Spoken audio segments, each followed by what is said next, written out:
1 del 5 al 6. Hoy día vamos a hablar sobre el sacerdocio de los cristianos. Amén. Amén. Primera de Pedro 2:9. Es un pasaje muy conocido. A medida que lo vamos encontrando, nos ponemos de pie. Amén.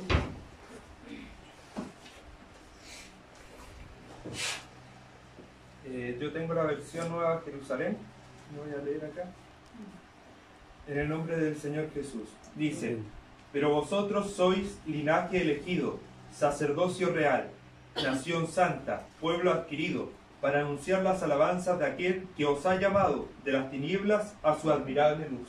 Amén. Y de Jesucristo, el testigo fiel, el primogénito de los muertos y el soberano de los reyes de la tierra, al que nos amó y nos lavó de nuestros pecados con su sangre, y nos hizo reyes y sacerdotes para Dios, su Padre.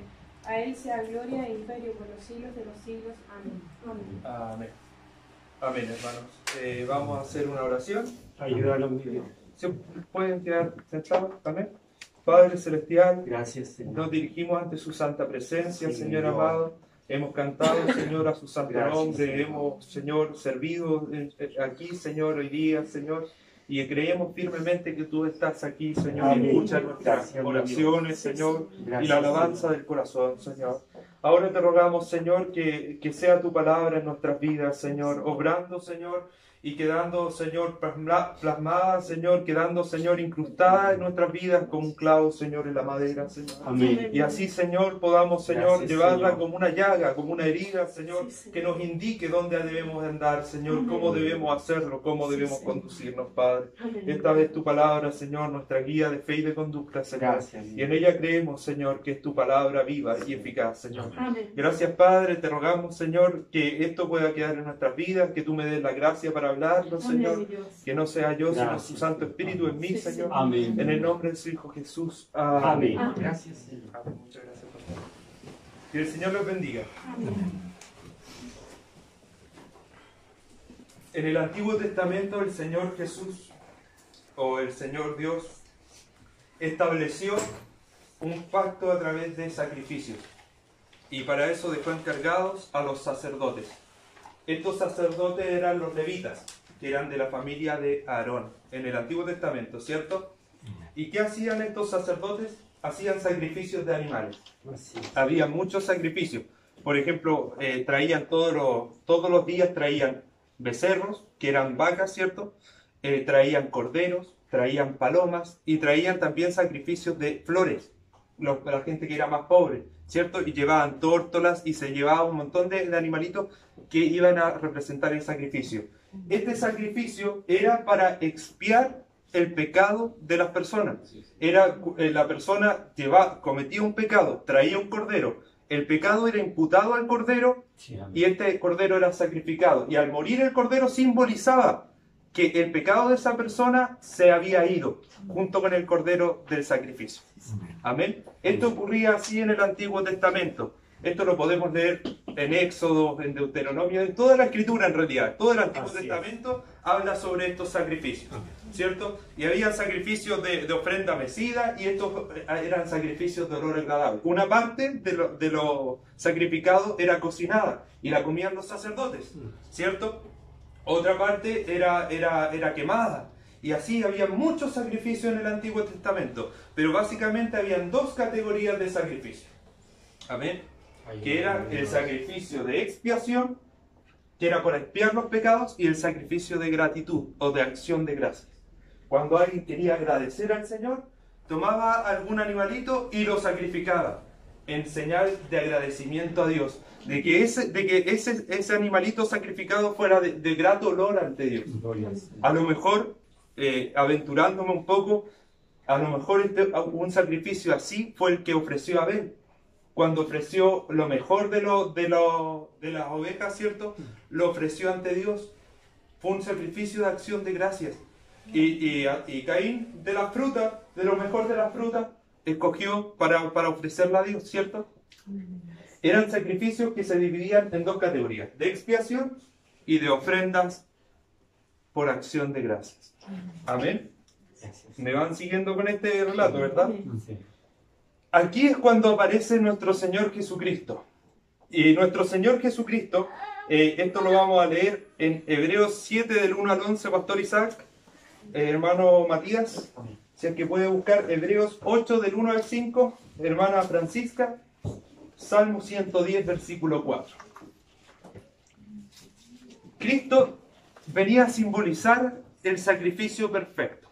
Cuando Juan el Bautista lo ve, esto lo podemos encontrar en Juan 1:29, dice: he aquí el Cordero de Dios que quita el pecado del mundo. Amén. Amén. Porque lo identificó, el profeta identificó que Jesucristo era el Cordero en el que estaban contenidos todos los corderos del Antiguo Testamento.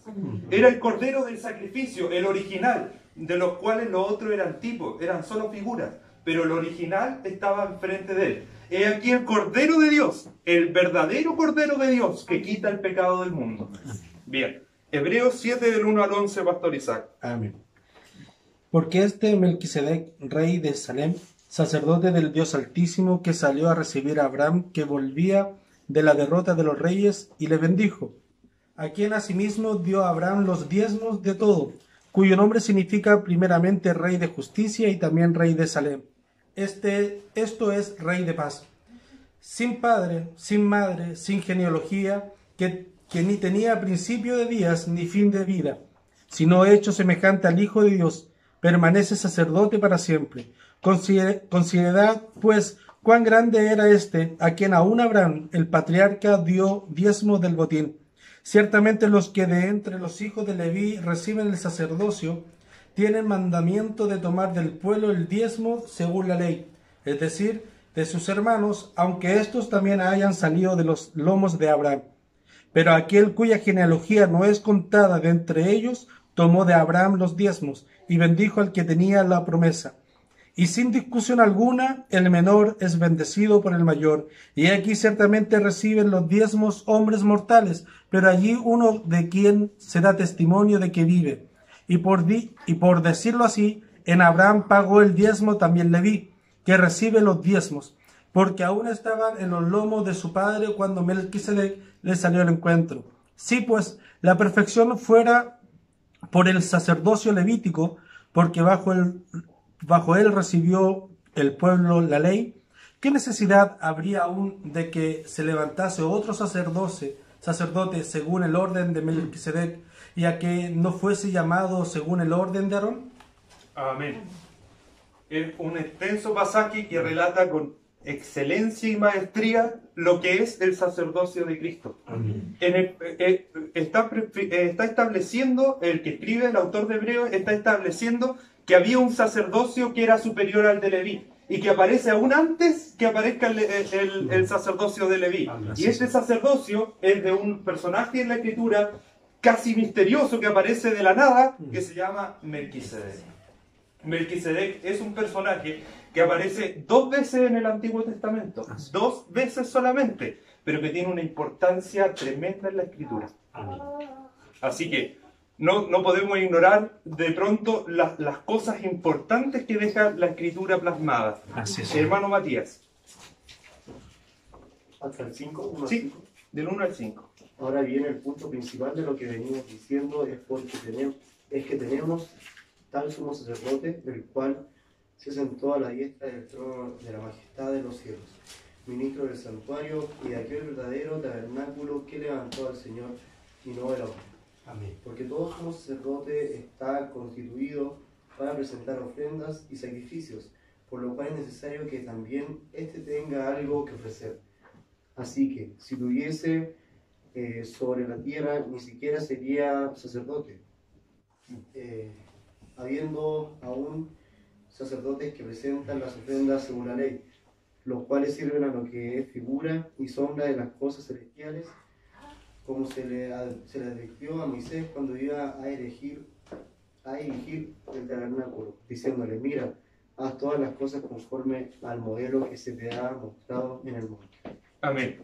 Ahí dice cosas muy interesantes, hermano, el autor de Hebreos, que precisamente lo que dice es que el santuario verdadero, del cual el que estaba acá en la tierra era figura, está en el cielo. Y que Jesucristo cuando murió, ¿cierto? Fue al cielo, fue al santuario. Porque Él es el sumo sacerdote. Amén. Y todas las cosas que los sacerdotes hacían acá eran figuras de lo que es real, pero que es en el cielo.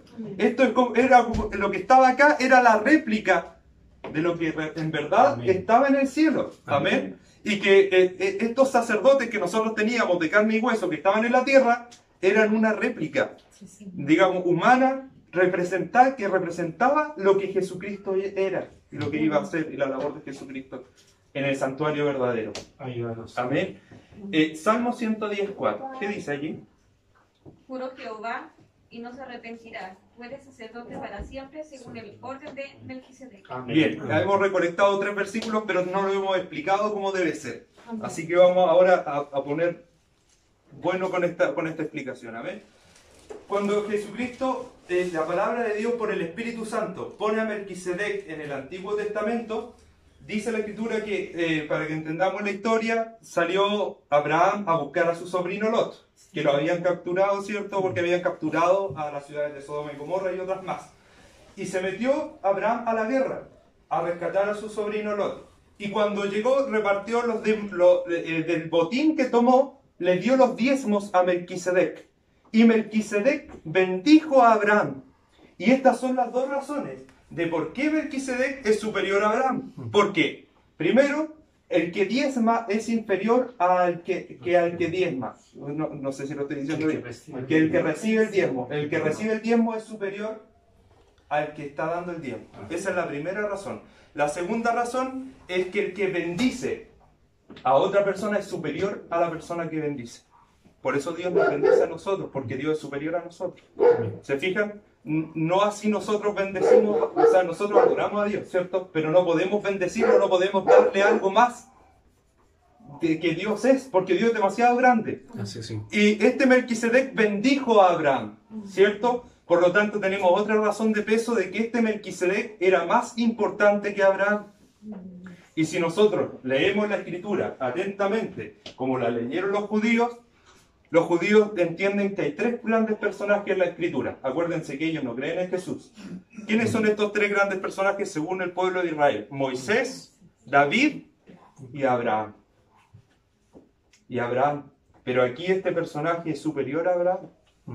Este rey de Salem, sin padre, sin madre, sin genealogía. No quiere decir que él no tenía genealogía, ni papá ni mamá. Lo que está diciendo el escritor bíblico se está valiendo de lo que el Espíritu Santo omitió ese dato.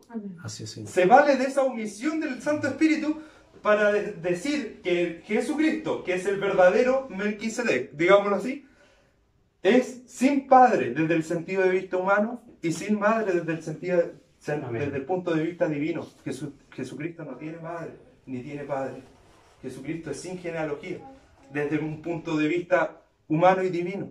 ¿Se fijan? Jesucristo es, dice el texto, si uno lo lee atentamente, el de Hebreos capítulo 7, dice, fue hecho, este Melquisedec es hecho semejante a Cristo. No dice que Cristo fue semejante a Melquisedec, sino que Melquisedec es hecho semejante a Cristo. ¿Amén?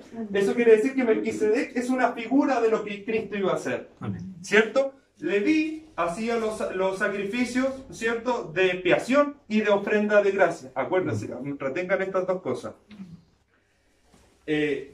Leví estaba en los lomos de su padre Abraham, es decir, estaba en su cintura. O sea, todavía no había nacido, pero estaba dentro de él, Leví. Y en ese acto quiere decir que Leví estaba también ofreciendo sacrificios a este Melquisedec. Amén. Gracias. Melquisedec en el Salmo 110, versículo 4 dice, juró Jehová y no se arrepentirá. Tú serás sacerdote para siempre según el orden de Melquisedec. ¿Cierto? Aquí David escribe un salmo, ¿cierto? Salmo 110. David escribe este salmo y sucede que cuando David lo escribe, el sacerdocio levítico estaba en todo su apogeo, en toda su gloria, en su majestad plena. Y el salmo casi que no tiene sentido si no es por una profecía bíblica. Habían pasado como 1000 años desde que 2000 años, desde Melquisedec hasta que David escribe el Salmo. Ninguna mención de Melquisedec en 2000 años, hasta que David con su pluma escribe: tú eres sacerdote para siempre, según el orden de Melquisedec. Pero David no conocía ese sacerdocio de Melquisedec del que habla. El Espíritu Santo lo puso allí a través de David. Y juró Jehová, no se arrepentirá. Dios estaba jurando que iba a establecer un nuevo sacerdocio y que iba a abolir el antiguo sacerdocio. Eso es lo que está diciendo, que el sacerdocio levítico, con todos sus ritos, con todas sus ceremonias, va a desaparecer, y Dios va a establecer un santuario. Dios va a establecer un sacerdocio más excelente que el sacerdocio levítico, que va a ser el sacerdocio de Melquisedec, ¿cierto? No sé si se está entendiendo lo que estoy tratando de decir. Entonces Dios primero estableció el sacerdocio de Cristo en la Escritura. Lo segundo que hizo fue reemplazar el antiguo sacerdocio con el sacerdocio de Cristo. Amén. ¿Esto dónde está? Hebreos 7:11, hermano Luis.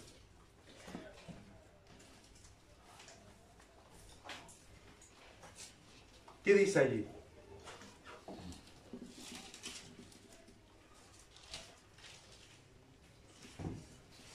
Hebreos 7:11 dice: si pues la perfección fuera por el sacerdocio levítico, porque bajo él recibió el pueblo la ley, ¿qué necesidad habría aún de que se levantase otro sacerdote según el orden de Melquisedec y que no fuese llamado según el orden de Aarón? Amén.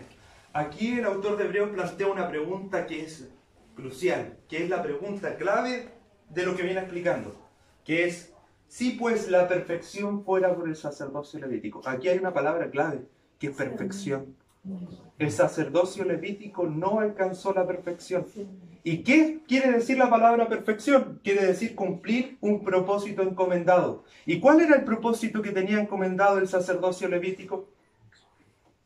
Era reconciliar al hombre con Dios. Ese era el propósito que tenía todo acto que se hacía de sacrificio. Era reconciliar al hombre con Dios.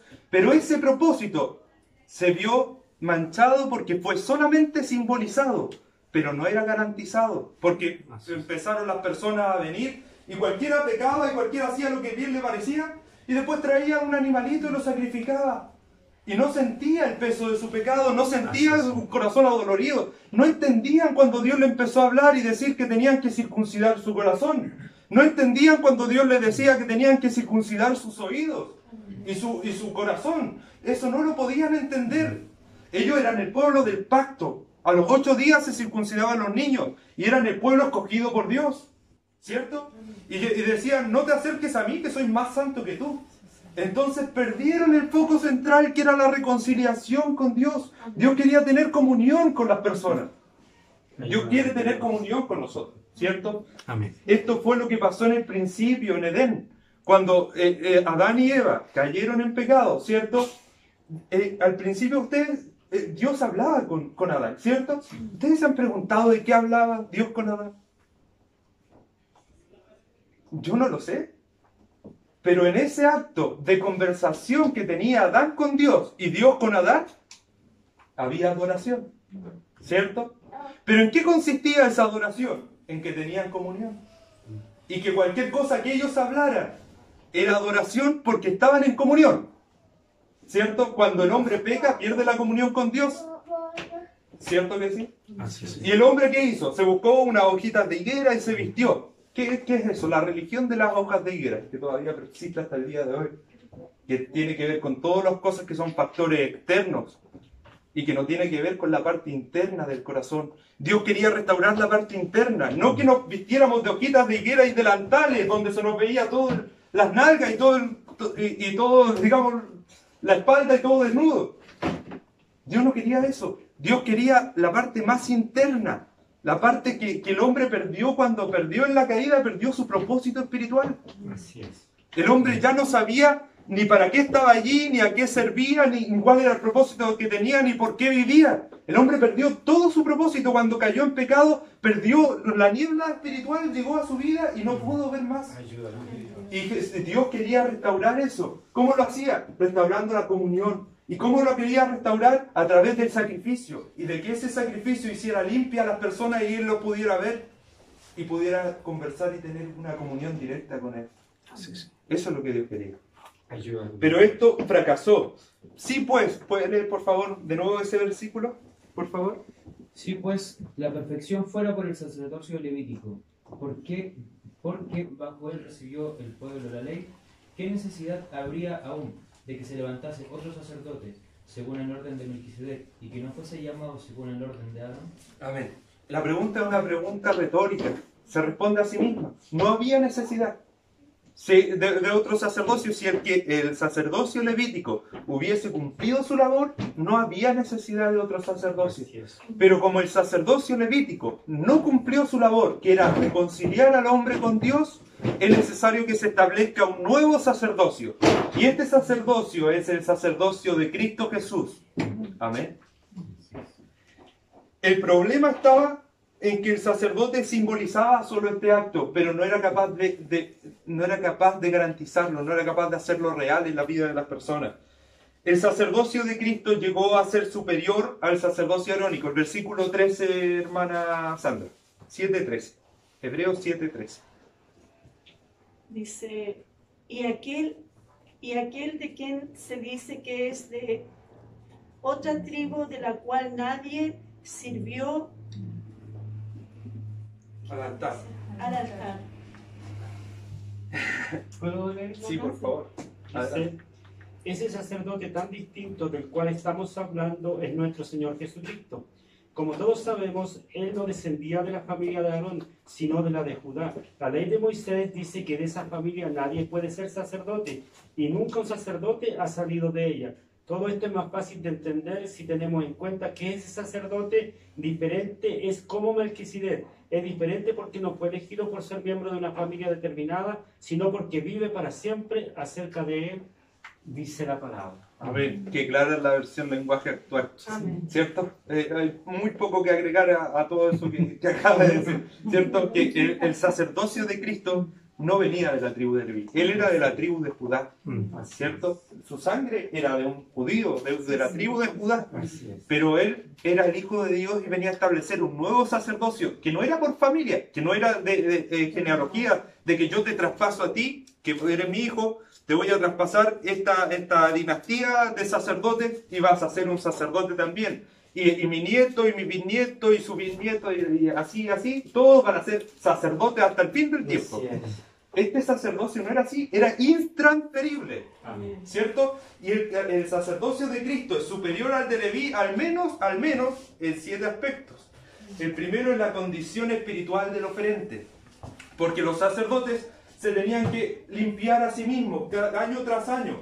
Si un sacerdote entraba al lugar santísimo, lo hacía con unas campanas. Si esas campanas dejaban y con una cuerda amarrada. Y cuando entraba, ¿cierto? Y esas campanas dejaban de sonar, quería decir que el sacerdote estaba muerto. Porque había entrado al lugar santísimo y Dios lo había fulminado porque ese sacerdote no estaba consagrado ante Dios. Amén.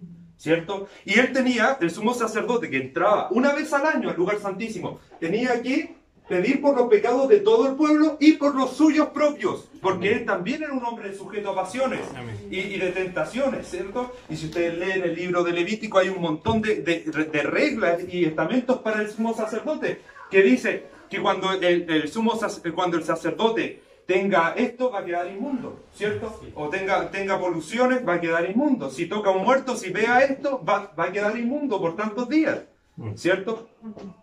Jesucristo no. Jesucristo es impoluto. Jesucristo no tiene mancha, no tiene arrugas. Jesucristo es perfecto. La condición de este sumo sacerdote es muy diferente, es muy superior a la condición espiritual de los sacerdotes del Antiguo Testamento.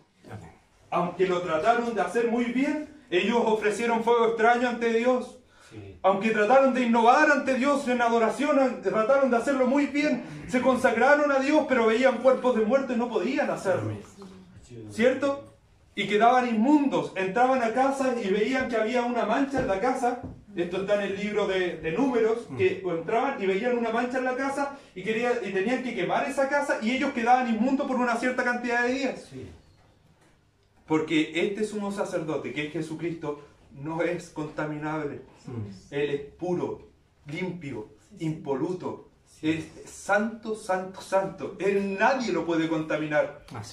Ni Satanás mismo, cuando nosotros vino, como a lo mejor un demonio marca patito ahí a tratar de tentarnos y nosotros caemos, ¿cierto? Pero a Jesucristo vino Satanás mismo en persona y trató de tentarlo por todas las vías posibles y con todo el poder demoníaco. Y hay que ser harto fresco con lo que dijo Satanás, eso de póstrate ante mí o inclínate un poquito ante mí. Eso es lo que le dijo. Y te daré todos los reinos de la tierra. Jesucristo jamás se dio, porque Jesucristo es limpio y puro, ¿cierto? Esta condición de este sumo sacerdote lo hace totalmente diferente a los sacerdotes del Antiguo Testamento. Lo segundo es el carácter del santuario. El santuario del Antiguo Testamento era un santuario terrenal, ¿cierto? Que era una tienda y se montaba. Y tenía figuras, tenía la menorá, tenía el arca del pacto, todo eso eran figuras. Pero Jesucristo entró al santuario verdadero, que está en el cielo, del cual estos son solo figuras. Es superior en la ofrenda misma, porque ellos ofrecían sacrificios de animales irracionales. Los mataban y esa sangre que derramaba el animalito limpiaba al pecador. Pero Jesucristo es el único sacerdote que ofreció su propia sangre para entrar delante del sacerdocio y entrar en la cortina del velo de Dios, ¿cierto? De hecho, la Escritura lo dice así, el texto, ustedes lo leen en la Reina Valera, lo dice tal cual. Dice que cuando Jesucristo murió, dio un grito, y el velo del templo se rasgó de arriba a abajo. No dice de abajo hacia arriba, dice de arriba a abajo, porque Dios lo rasgó. Esos pequeños detalles que dicen tanto de lo que es la Escritura. Se rasgó de arriba a abajo, Dios mismo lo rasgó. Y allí, con los tiempos de Jesucristo, ya no estaba el arca del pacto. Había un hueco, una hendidura en el templo de Herodes, y ahí estaba el velo. Y allí no había nada. Pero entraba el sumo sacerdote en ese velo, que simbolizaba el lugar santísimo. Y ese velo se rasgó, y era un velo que era pesado, era duro. Pero cuando Jesucristo llegó, quiere decir que Jesucristo entró al santuario y se rasgó el velo del templo, que era figura del real. Así es. Impresionante, hermano. Este sacerdocio es superior porque es inmutable. ¿Qué quiere decir? Que no hay sucesión aquí, que es intransferible. El otro podía ser porque fulanito era pariente mío y podía ser sacerdote. Y este también podía ser porque era sobrino del nieto y eran todos familia. Pero este no. Este es intransferible. El carácter de este sumo sacerdocio es intransferible, por eso es superior. Es superior en su origen de la compasión hacia los pecadores. ¿Por qué? Porque el sumo sacerdote sentía compasión a los pecadores porque él mismo era un pecador y podía discernir los pecados de la gente por su propia experiencia personal. Él podía saber cómo se sentía Juanito que había pecado porque él también era un sujeto a pasiones y podía pecar. El carácter de Jesucristo es totalmente diferente. Jesucristo tiene compasión hacia los pecadores, pero por una razón muy distinta, que es su misericordia. Jesucristo, por misericordia, tiene compasión hacia los pecadores. Él nos considera como lo que somos, como polvo, ¿cierto? Y nuestra miseria pasa por su corazón. Y así Él nos puede rescatar.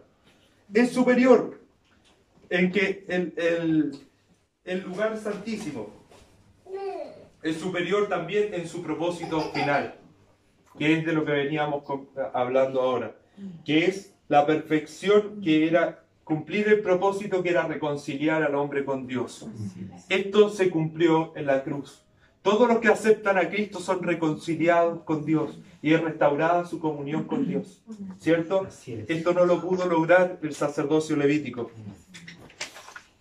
Hebreos 7, 18 y 19, Pastor Isaac. ¿Qué dice ahí?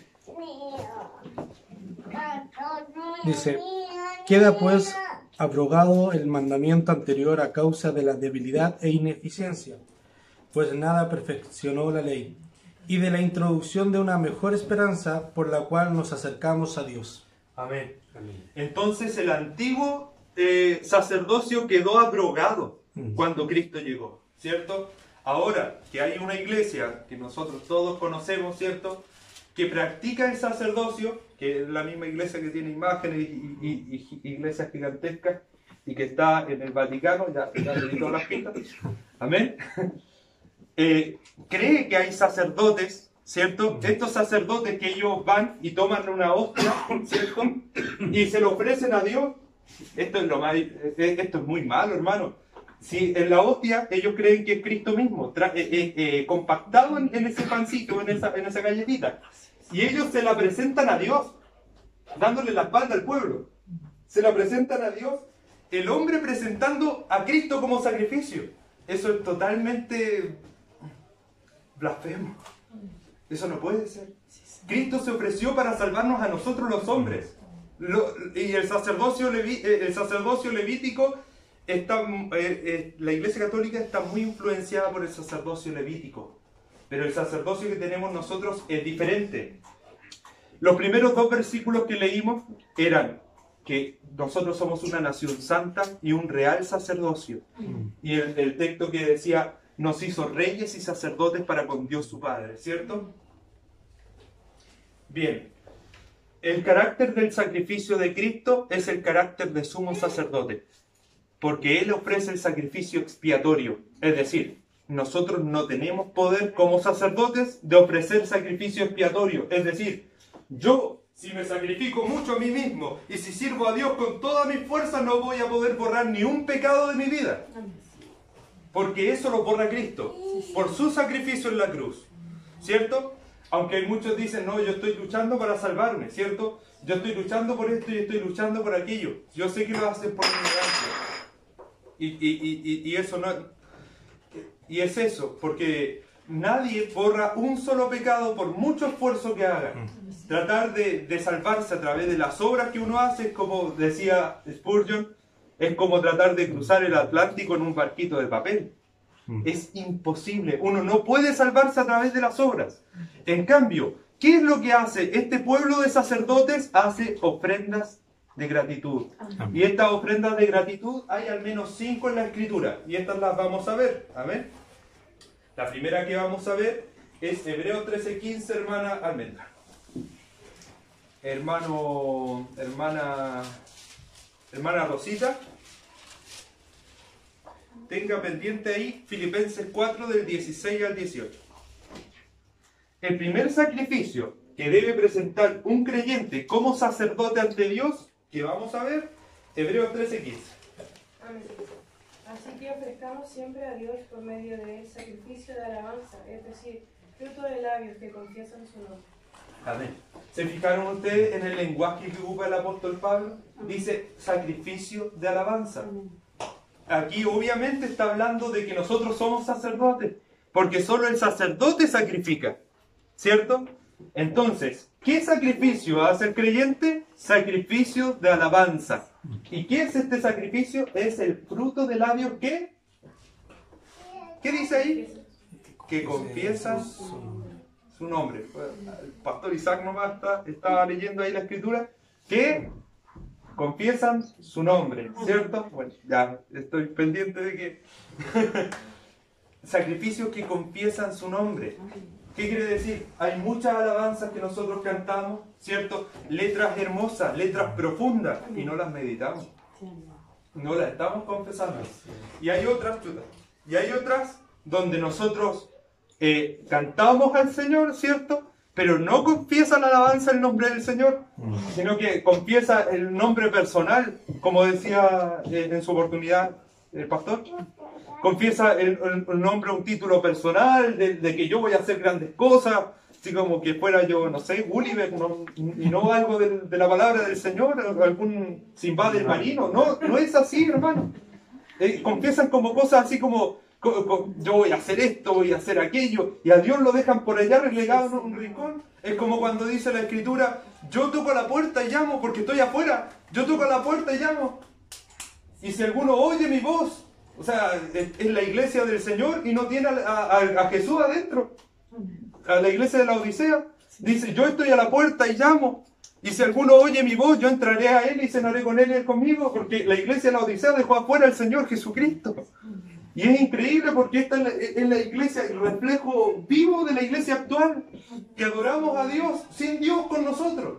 Entonces, hacemos un fruto de labios que no confiesan su nombre, que confiesan nuestro nombre.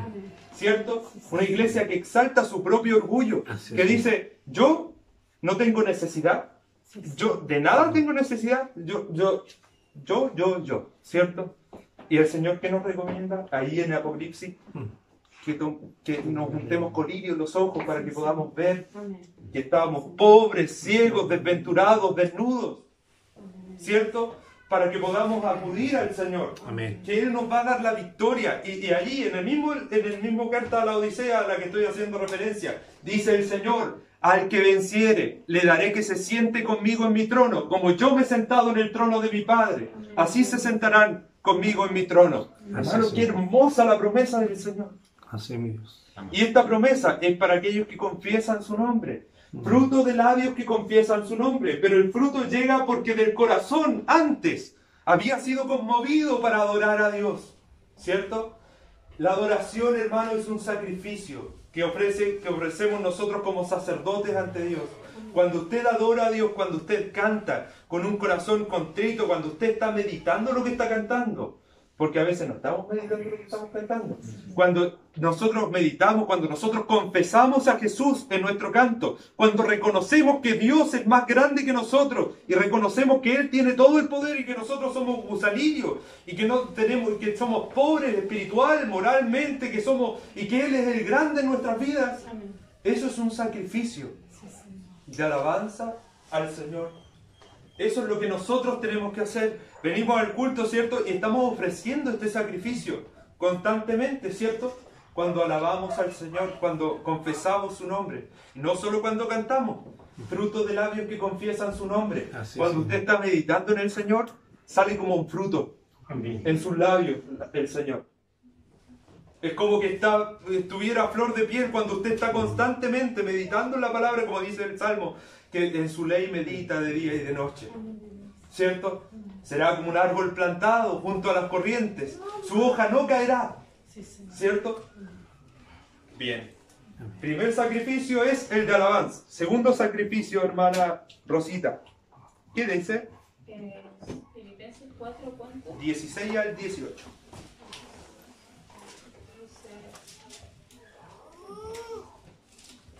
Pues aún en Tesalónica me enviaste una y otra vez. ¿Es eso, cierto? Sí. Una y otra vez para mis necesidades. No es que busque dádivas, sino que busco fruto que abunde en vuestra cuenta.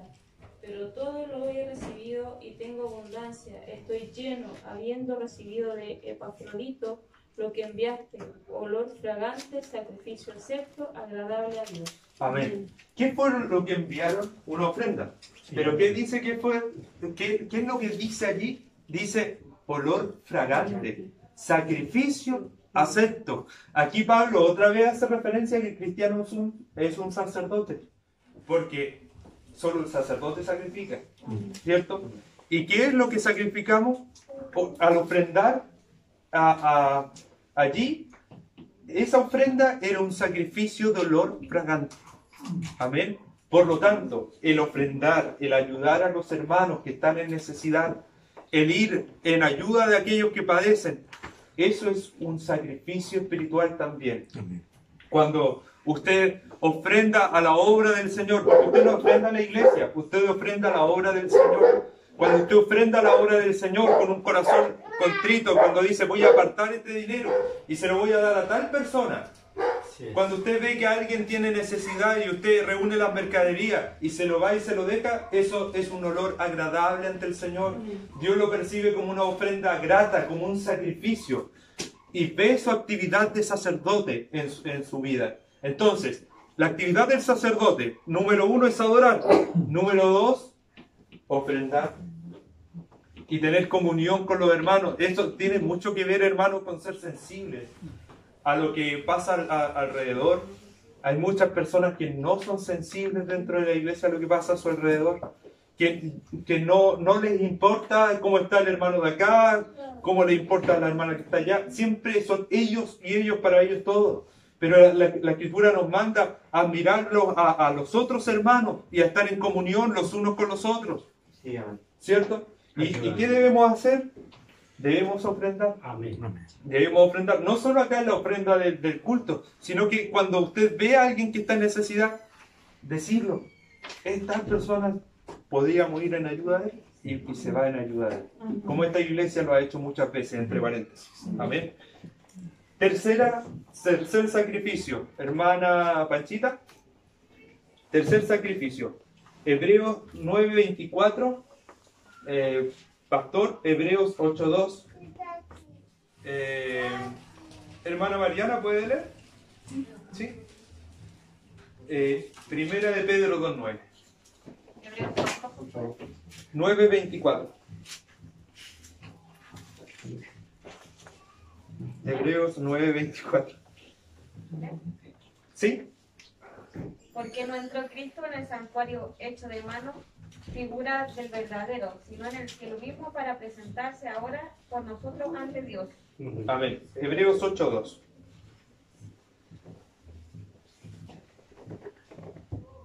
Pastor. Hebreos 8:2. Ese sacerdote es Jesucristo, que actúa como sacerdote en el verdadero santuario, es decir, en el verdadero lugar de adoración hecho por Dios y no por nosotros los humanos. Amén. La versión Valera hay una palabra clave que la versión lenguaje actual omite. ¿Amén? No la vamos a condenar porque ya la lavamos recién, así que no la podemos condenar. 8.2. ¿Qué dice Valera 60, hermana Almendra? Dice, ministro del santuario y de aquel verdadero tabernáculo que levantó el Señor y no el hombre. Amén. Esta es la palabra clave. Ministro del santuario. Porque ministro es el que administra, ¿cierto? Aquí el versículo 9:24 que habló la hermana Panchita que leyó, ¿cierto? Dice que Jesucristo llegó al santuario real. ¿Pero qué hace Jesucristo en el santuario real? Bueno, intercede por nosotros, punto número 1. Pero ministra el santuario. ¿Y para qué lo ministra? Para que usted y yo nos acerquemos al Señor. Y Él es como que estuviera a la puerta, pero imagino yo como lo da a entender Valera, de ministro del santuario. Él está a la puerta del santuario y dice, pasen, vengan, arrodíllense y oren ante Dios. Pueden interceder ustedes ante Dios. La tercera gran responsabilidad, el tercer gran sacrificio que hace un cristiano es la intercesión, que es orar por nosotros, orar por los demás, interceder, ¿cierto? El Señor me espera como administrador del santuario, ganado a la puerta. Así es como se ve en el relato de Valera, ministro del santuario. Él dice, vengan a orar por sus hermanos, vengan, ya tienen libre acceso al trono de la gracia. Yo abrí ese portal, ahora son escuchados por Dios, sus oraciones son oídas, porque ustedes están en comunión con Dios. Eso es lo que dice el texto bíblico. Y nosotros, al llegar a ese trono, ofrecemos ante Dios un sacrificio. Nuestra oración es un sacrificio agradable ante Dios. Entonces, ofrendar a los hermanos es un sacrificio. Alabar a Dios es un sacrificio. ¿Cierto? Interceder es un sacrificio. ¿Hay otro sacrificio? Sí, hay 2 sacrificios más. Primera de Pedro 2.9, hermana Rosita. Hermana Mariana, ¿era? Sí. Sí, mi hermana Mariana. Amén. Dice. ¿Qué dice? Mas vosotros sois linaje escogido, real sacerdocio, nación santa, pueblo adquirido por Dios, para que anunciéis las virtudes de aquel que os llamó de las tinieblas a su luz admirable. Amén. ¿Cuál es la labor de estos sacerdotes? ¿Qué es la labor principal de un sacerdote? Anunciar las virtudes de aquel que nos sacó de las tinieblas a su luz admirable. Es decir, anunciar a Jesucristo. Amén. Predicar el Evangelio en la calle, predicar a todas las personas. Predicar el Evangelio es un sacrificio de un cristiano. Amén. El cristiano tiene el deber inequívoco que tiene que cumplir esta función. Esta es la función sacerdotal de predicar el Evangelio y exaltar las virtudes de Cristo, no las propias. Amén. ¿Cierto? Porque de pronto la predicación sea en el púlpito o en otro lugar, se convierte en una especie de monólogo sin ton ni son, que no habla de Jesucristo. Y pareciera que uno se vuelve como María Magdalena y le dice, se han llevado a mi Jesús y no sé dónde lo han puesto. Como que uno podría exclamar de esa forma, porque realmente no está Jesús. No está Jesús en ninguna parte. Como que el predicador de pronto habla de su experiencia personal, de que fue para allá, que estuvo no sé con quién, que comió, que no le dieron lo que esperaba en la comida, porque le esperaba más, porque era un hijo del Señor, y cosas de ese estilo que todos sabemos cómo son. Amén. ¿Eso no es predicar al Señor? Predicar al Señor tiene que ver con exaltar las virtudes del Señor. Amén. Tiene que ver con presentar a Jesucristo, no como una caricatura, que las caricaturas, ¿cierto?, distorsionan ciertos rasgos de las personas. Eso es una caricatura. Sí. Hay que presentar a Jesucristo como un retrato de Jesucristo. Así es. Y para presentar un retrato de Jesucristo tengo que conocer a Jesucristo. Amén. Tengo que conocer las virtudes de aquel que me sacó de las tinieblas a su luz admirable, ¿cierto? Y esa es nuestra labor, predicar el Evangelio. Y ese es un sacrificio de un pueblo de sacerdotes. Amén. Bien, la última y el último gran sacrificio está en Romanos capítulo 12, Pastor Jerónimo. Yo sé que este mensaje es bien pesado, pero 12:1 en adelante. Por eso, hermanos, ya que Dios es tan bueno con ustedes, les ruego que dediquen toda su vida a servirle y a hacer todo lo que a Él le agrada. Así es como se le debe adorar. Y no vivan ya como vive todo el mundo. Al contrario, cambien de manera de ser y de pensar. Así podrán saber qué es lo que Dios quiere, es decir, todo lo que es bueno, agradable y perfecto. Amén. Pastor, ¿tiene el Valera 63? Sí. ¿La puede leer el 1 y el 2, por favor? Sí. Así que, hermanos, os ruego por la misericordia de Dios que presentéis vuestro cuerpo en sacrificio vivo, santo, agradable a Dios, que es vuestro culto racional. No os conforméis a este siglo, sino transformaos por medio de la renovación de vuestro entendimiento, para que comprobéis cuál sea la voluntad de Dios, agradable y perfecta. Amén. Amén. Aquí habla Valera claramente de que esto es un sacrificio, de presentar nuestros cuerpos como un sacrificio vivo. Estaba leyendo la textual en la casa y decía como un sacrificio que está viviendo, ¿cierto? Porque nosotros estamos viviendo. Hay una gran diferencia en cuanto a choque con la doctrina que se predicaba hasta ese entonces con lo que está escribiendo el apóstol. Primero, que se presentaban sacrificios muertos, porque se mataba el animal, ¿cierto? Pero este es un sacrificio vivo. Y lo segundo es que es un sacrificio racional. Y en esa época se mataban animales irracionales. Por lo tanto, es totalmente revolucionario lo que está diciendo el apóstol Pablo aquí. Que presentéis vuestros cuerpos como un sacrificio que está viviendo. ¿Cierto? Es decir, nosotros estamos andando y nuestro cuerpo debe ser un sacrificio para Dios. Pero ¿cómo es esto? ¿Cómo hago de mi cuerpo un sacrificio para Dios? Lo dice la Escritura. Dice, ¿por qué mi cuerpo se convierte en un sacrificio? Porque yo niego mi cuerpo para hacer la voluntad de Dios. ¿Cierto? Y Dios, al recibir, al yo hacer no mi voluntad, sino la voluntad de mi Creador, y no hacer mi propia voluntad de por mí mismo, estoy haciendo un sacrificio ante Dios.